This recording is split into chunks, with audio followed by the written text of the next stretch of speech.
Welcome back to my channel gym காட்டி. இன்றைக்கி ஒரு முக்கியமான ஒரு அப்டேட்டோடு தான் நான் வந்திருக்கேன். என்ன விஷயம் அப்படின்னா, நம்மளோட தமிழ்நாடு மாநில தேர்தல் ஆணையம் பார்த்திங்க அப்படின்னா ஒரு அறிவிப்பை வெளியிட்டிருக்காங்க. அது என்னது அப்படின்னா, தமிழ்நாடு மாநில தேர்தல் ஆணையத்தில் அலுவலக உதவியாளர் பணியில் காலி பணியிடங்களை நேரடி நியமனம் மூலமாக நிரப்ப போகிறாங்க. அதை பற்றி தான் நம்ம இந்த பதிவில் நான் பதிவிட்டிருக்கேன். இதை யூஸ் பண்ண வேண்டியவங்க யூஸ் பண்ணிக்கோங்க. இதில் பார்த்திங்கன்னா பதவியோட பெயர் என்ன சொல்லியிருக்காங்க அப்படின்னா, அலுவலக உதவியாளர் அப்படின்னு சொல்லியிருக்காங்க. மொத்தமாக இருக்க காலி பணியிடங்கள் 7 சொல்லியிருக்காங்க. ஊதியம் 15,700லேருந்து 50,000 வரைக்கும் இருக்கும் அப்படின்னு சொல்லியிருக்காங்க. இதில் என்ன ஒரு முக்கியமான விஷயம் அப்படின்னா, இது உங்களுக்கு எக்ஸாம் கிடையாது. டைரெக்டாக நேரடி தேர்வு மூலயமா தான் உங்களுக்கு இது நீங்கள் விண்ணப்பிக்கணும். அதுக்கான படிவமும் பார்த்திங்க அப்படின்னா, அந்த நம்மளோட தேர்தல் வெப்சைட் இருக்குது இல்லையா, அதிலே பதிவிட்டிருக்காங்க. இது இந்த டிஎன்எஸ்இசி அப்படின்னு சொல்லிட்டு நம்மளோட தமிழ்நாடு மாநில தேர்தல் ஆணையம் இருக்குது இல்லையா, அவங்க இப்போ நம்மளுக்கு எலெக்ஷன் அப்கமிங்கில் வர இருக்கிறதுனால இது உடனடி வேகன்சியாக இவங்க எடுத்துகிட்டு வந்திருக்காங்க. இதில் பார்த்திங்கன்னா அது உங்களுக்கு ஒரு கேட்டகரி வைஸ் எத்தனை பேர் அலாட் பண்ணுவாங்க அப்படிங்கிற டீட்டெயிலும் உங்களுக்கு கொடுத்துருக்காங்க. இதில் நீங்கள் இதுக்கு என்ன தகுதி அப்படின்னு கேட்டிங்க அப்படின்னா, உங்களுக்கு 8ஆம் வகுப்பு படிச்சிருந்தா போதும். அது மிதிவண்டி ஓட்ட தெரிஞ்சிருக்கும், அதாவது சைக்கிள் ஓட்ட தெரிஞ்சிருக்கணும். அப்படி இல்லைன்னா ஜெராக்ஸு, அதுக்கப்புறம் பிரிண்ட்ரு எடுப்போம்ல, அந்த மிஷின்லாம் உங்களுக்கு யூஸ் பண்ண தெரிஞ்சிருக்கணும். இதில் முக்கியமான ஒன்று சொல்லியிருக்காங்க. என்னது அப்படின்னா, 1/7/2025 பார்த்திங்கன்னா 18 வயசு உங்களுக்கு பூர்த்தி அடைஞ்சிருக்கணும். அப்போ நீங்கள் 18 வயசு முடிஞ்சவங்க தான் இதுக்கு விண்ணப்பிக்கணும்.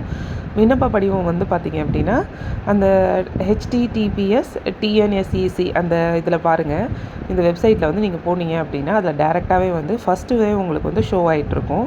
அதில் போயிட்டு இதில் என்ன அப்படின்னா 2 முக்கியமான ஒரு விஷயங்க. ஒன்று அலுவலக உதவியாளர் பணிக்கு போட்டிருக்காங்க.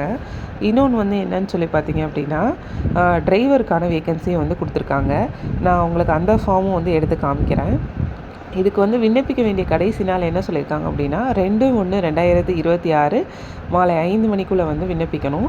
விண்ணப்பிக்கிறதுக்கு பார்த்திங்கன்னா, தலைமை நிர்வாக அலுவலர், தமிழ்நாடு மாநில தேர்தல் ஆணையம், இந்த அட்ரஸ் இருக்கு இல்லையா, ஜவஹர்லால் நேரு அரும்பாக்கம், சென்னை, இந்த அட்ரஸில் நீங்கள் விண்ணப்பிக்கணும். என்ன நிபந்தனைகள் இதில் கொடுத்துருக்காங்க அப்படின்னா, இந்த இணையதள அந்த வெப்சைட் இருக்கு இல்லையா, அதுலேருந்து நீங்கள் டாக்குமெண்ட்டை டவுன்லோட் பண்ணிடணும். அதோடு பார்த்திங்க அப்படின்னா, அதை ஃபுல்லாக ஃபில் பண்ணிவிட்டு நம்ம என்ன படிச்சிருக்கோம் அதுக்கான இது, அப்புறம் நம்மளோட ஜாதி சான்றிதழ், உங்களுக்கு ஏதாவது முன்னுரிமை இருந்துச்சு, அதாவது யாராவது விடோ, அப்புறம் ஊனமுற்றோர்கள், இந்த மாதிரி ஏதாவது கேட்டகரி, அப்புறம் அந்த மாதிரி கேட்டகரியில் வரவங்களுக்கு நீங்கள் ஏதாவது டாக்குமெண்ட் இருந்ததுன்னா, நீங்கள் எல்லா டாக்குமெண்ட்லையுமே நீங்கள் கையெழுத்து போட்டிருக்கணுங்க. முக்கியமாக அந்த ஜெராக்ஸ் காப்பியில் நீங்கள் எல்லாத்துலேயுமே நீங்கள் கையெழுத்து போட்டு அந்த காப்பி அப்லோட் பண்ணுற மாதிரி இருக்கும். தேவையான இன சுழற்சி, வயது மற்றும் கல்வி தகுதியுள்ள நபர்களிடமிருந்து வரப்பெறும் விண்ணப்பங்கள் மட்டுமே ஏற்கப்படும் சொல்லியிருக்காங்க. தகுதி இல்லாத விண்ணப்பங்கள் பார்த்திங்கன்னா, காலம் கடந்த விண்ணப்பங்களும் நிராகரிக்கப்படும் அப்படின்னு சொல்லிட்டாங்க. இதில் கூட பார்த்திங்க அப்படின்னா, முக்கியமாக என்ன சொல்லியிருக்காங்கன்னா, 30 ரூபீஸ், அதாவது 30 ரூபா ஒட்டப்பட்ட ஒரு அஞ்சல் உரையும் இதோட இணைத்து அனுப்பணும் அப்படின்னு சொல்லியிருக்காங்க. அரசு விதிகளின்படி பார்த்திங்கன்னா, முன் குறிப்பிட்ட அந்த இன சுழற்சி, அதுக்கப்புறம் இடஒதுக்கீட்டின் அடிப்படையில் நியமனம் மேற்கொள்ளப்படும் அப்படின்னு சொல்லியிருக்காங்க.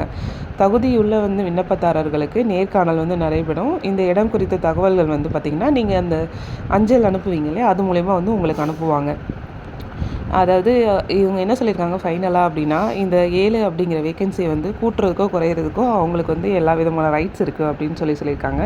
இந்த ஃபார்மை எப்படி ஃபில் பண்ணணும் அப்படின்னு சொல்லிட்டு நான் ஷார்ட்டாக சொல்லியிருந்தேன். இதில் ஃபஸ்ட்டுனா விண்ணப்பதாரர் பெயர் இருக்குது இல்லையா, அதில் உங்களோட நேமை ஃபில் பண்ணிக்கோங்க. நீங்கள் பாலினமில் ஆணாம் பெண்ணா அப்படிங்கிறதையும் ஃபில் பண்ணிக்கோங்க. அப்புறம் தந்தை பெயர், அப்படி இல்லைன்னா கணவர் பெயர் போட்டுருங்க. பிறந்த தேதியில் நாள், மாதம், வருடம் அதை கிளிக் பண்ணிக்கோங்க. அப்புறம் ரீசெண்டாக எடுத்த ஒரு பாஸ்போர்ட் சைஸ் புகைப்படத்தை அதில் ஒட்டிடுங்க. 1/7/2025 தேதி உங்களுக்கு என்ன வயசாகுது அப்படிங்கிறத நீங்கள் ஃபில் பண்ணிவிடுங்க. அதுக்கப்புறம் கல்வி தகுதி அப்படிங்கிறதுல நீங்கள் என்ன முடிச்சிருக்கீங்களோ, நீங்கள் ஹையஸ்ட்டாக என்ன முடிச்சிருக்கீங்களோ அந்த டிகிரியோ, 10th 12th, அப்புறம் நீங்கள் என்ன முடிச்சிருக்கீங்களோ டிகிரியோ அதை நீங்கள் போட்டுக்கோங்க. அப்புறம் வந்து இப்போ இருக்கக்கூடிய முகவரி, அதுக்கப்புறம் நிலையான முகவரி, உங்களோட அட்ரஸை வந்து தெளிவாக ஆதார் கார்டில் இருக்க மாதிரி எழுதிக்கோங்க. விண்ணப்பதாரரோட தொலைபேசி வந்து எழுதிக்கோங்க. 2 நம்பர் எழுதிக்கோங்க, ஆல்டர்னேட் நம்பரு ஏதாவது. அப்புறம் வந்து பார்த்திங்கன்னா மின்னஞ்சல் முகவரினா இமெயில் ஐடி எழுதிக்கோங்க. நீங்கள் என்ன மதம் அப்படிங்கிறத அதில் வந்து டிக் பண்ணிடுங்க. இந்துவா, முஸ்லீமா, கிறிஸ்துவரா அப்படிங்கிறத அதில் டிக் பண்ணிக்கோங்க. என்ன வகுப்பு, இந்த மதத்தில் நீங்கள் என்ன வகுப்பை சேர்ந்தவங்க, என்ன பிரிவு, பிசியா, எம்பிசியா, எஸ்சியா, எஸ்டியா அப்படிங்கிறத குறிப்பிட்டுக்கோங்க. சொந்தமாக இருக்கிறீங்க மாவட்டம், இப்போ வந்து எந்த மாவட்டத்தில் இருக்கீங்க அப்படின்னு. அதுக்கப்புறம் வந்து மிதிவண்டி வந்து உங்களுக்கு ஓட்ட தெரியுமா அப்படின்னு சொல்லி கேட்டிருக்காங்க. ஆமாம் இல்லையா அப்படின்ற கொடுங்க. ஜெராக்ஸ் வந்து எடுக்க தெரியுமான்னு கேட்டிருக்காங்க. ஆமாவா இல்லையான்னு கொடுத்துருங்க.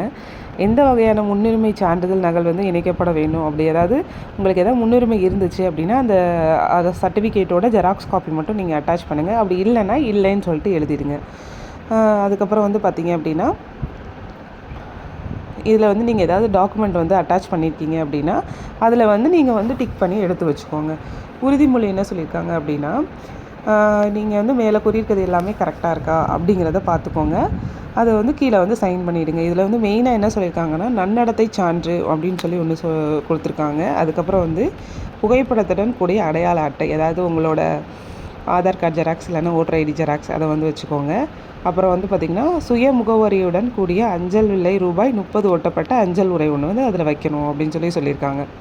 இந்த நன்னடத்தை சான்று வேறு ஒன்றும் கிடையாது, கான்டாக்ட் சர்டிஃபிகேட் தான். உங்களுக்கு யாராவது தெரிஞ்சவங்க இருந்தாங்க அப்படின்னா அவங்கக்கிட்ட இருக்க அந்த இதை கூட வைக்கலாம். அப்படி இல்லைன்னா நீங்கள் ஸ்கூல் காலேஜஸ் முடிச்சிருப்பீங்க இல்லையா, அதோட சான்று கூட உங்கள்கிட்ட இருந்ததுன்னா நீங்கள் அதையுமே கூட ஜெராக்ஸ் எடுத்து வச்சுக்கலாம். இது எல்லாத்தையுமே வந்து நீங்கள் அட்டாச் பண்ணிவிடுங்க. இதே மாதிரி தான் உங்களுக்கு பார்த்திங்கன்னா அந்த டிரைவர் விண்ணப்பம் இருக்கும் இல்லையா, அதுக்கு வந்து இதே தான் நீங்கள் பண்ண போகிறீங்க. மேலே நான் சொன்னேன் இல்லையா, இதே டீட்டெயில் தான் நீங்கள் அதிலையும் வந்து ஃபில் பண்ணணும். அதில் வந்து எக்ஸ்ட்ரா என்ன இருக்கும் அப்படின்னா, நீங்கள் வந்து எந்த டிரைவிங் வந்து முடிச்சிருப்பீங்க அப்படிங்கிறதுக்கான அந்த லைசன்ஸும் வந்து நீங்கள் அதில் வந்து அப்லோட் பண்ணுற மாதிரி இருக்கும் எக்ஸ்ட்ராவாக. அதை பற்றி டீட்டெயிலாக வீடியோ வேணும்னா நீங்கள் சொல்லுங்கள், நான் நெக்ஸ்ட்டு வீடியோவில் வந்து நான் அப்லோட் பண்ணுறேன். மறக்காமல் இந்த மாதிரியான அப்டேட்டுக்கு நம்ம சேனலை மறக்காமல் சப்ஸ்கிரைப் பண்ணி வச்சுக்கோங்க நண்பர்களே. ரொம்ப நன்றி.